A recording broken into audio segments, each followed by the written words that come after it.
Hello guys, ngayon po ay magluluto tayo ng molo soup.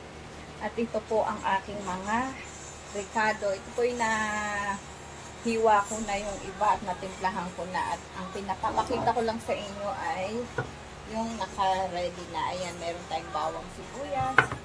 Meron tayong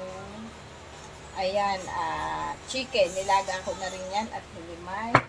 At syempre itong molo, binalot ko na din yan, hindi ko na napakita. At yung natirang molo wrapper, ayan, hiniwa-hiwa ko na para ilalagay din natin yan. At syempre ito lang, dahon ng sibuyas na may celery. Yan lang, simpleng-simple lang yan. Igigisa ko lang yan, tapos mamaya papakita ko sa inyo. Okay? Standby lang, wait lang.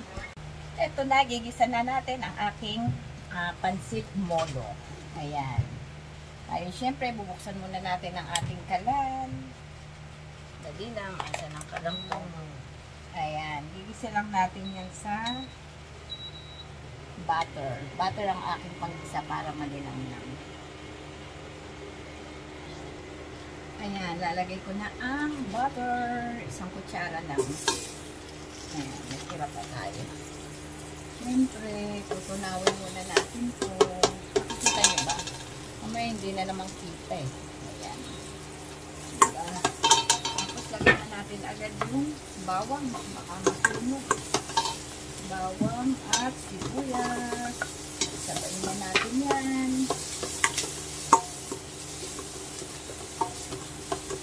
Ayan ang usok, diba?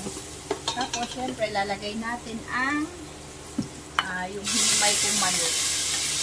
Mabilisan lang yan. Isa lang natin yun. At dahil wala akong patis, asin lang ang ating ilalagay. Yung iba patis ang nilalagay, pero ako asin dahil wala akong patis. Kung ano lang meron dito, yun lang natin. Yung konti lang. Isa lang natin. Mabilisan lang po. Diba? Tapos, parang sasangkutsa lang natin ang chicken. Lagyan natin ng paminta. Tapos meron akong nabili sa groceries na parang asin na may konting herbs. Lagyan natin para naman may konting kakaibang lasa siya. Diba? Dalawa to.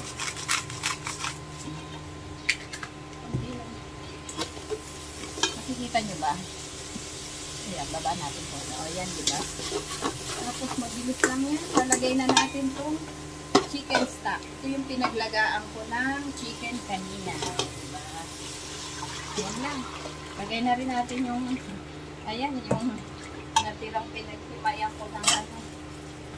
Hintayin lang natin yung kumulo. Takpan muna natin at hihintayin natin kumulo para mailagay natin yung ibang recado. Okay? Ayan, kumukulo na nga. Nakikita nyo naman. Oops. O, diba? Kumukulo na at pwede na natin ilagay itong binalot kong yan, molo. Yan, lagay lang natin yan.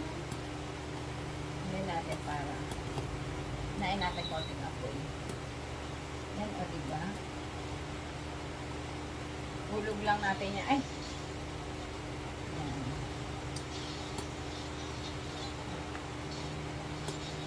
Itong giniling na binili ko ay 50 pesos lang. 50 pesos lang po. Tapos yung molo wrapper is nabili ko ng 40 pesos sa dyan sa palengke. Ganyan lang yan. Pero ang dami na. Dami na lang makakakain nito. Tapos maghapon na. Medyo dinagdagan ko ng sabaw kasi masarap yung sabaw nito. Yan din. Lahat lang natin yan. Tapos mamaya sandali lang yung maluto. Dami rin, diba? O yan, diba? Lagay ko na rin to. Lagay na rin natin yan para kaluto.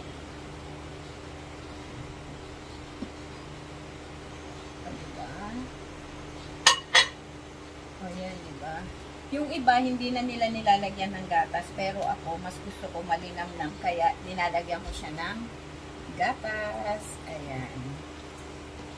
Para malinamnam, tsaka masarap talaga siya. Dalawa lalagay natin kasi gusto ko creamy talaga siya. Tapos pag kumulo yan, pwede na yan. Lalagay na natin yung dahon ng sibuyas at celery. Yun lang yung pinakagulay niya. Okay? Hintayin lang natin ulit kumulo. Okay? Ayan, kumukulo na. O, nakita nyo, kumukulo na. Masyadong maraming sabaw. Talagang dinamihan ko ng sabaw. Ayan. Hinaan lang natin konti ako. Maya-maya, luto na to. Diba?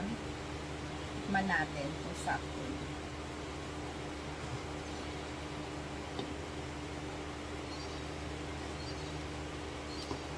Masarap na. Lagyan lang natin konting pampaminta. Gusto ko maraming paminta.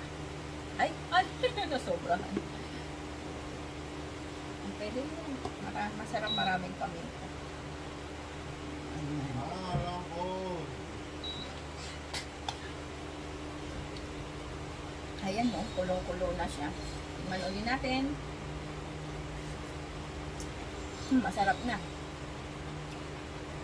Yan, pwede na natin lagay ang dahon ng sibuyas. Diba?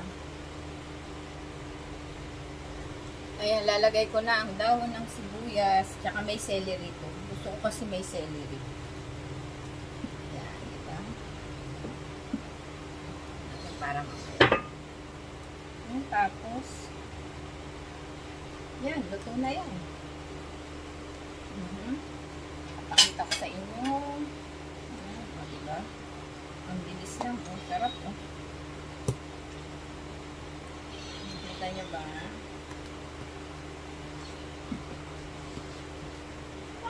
Get the mix it! Thanks, Mom. Ayan na po ang aking molo soup. Ayan. Okay. Thank you for watching. Bye-bye.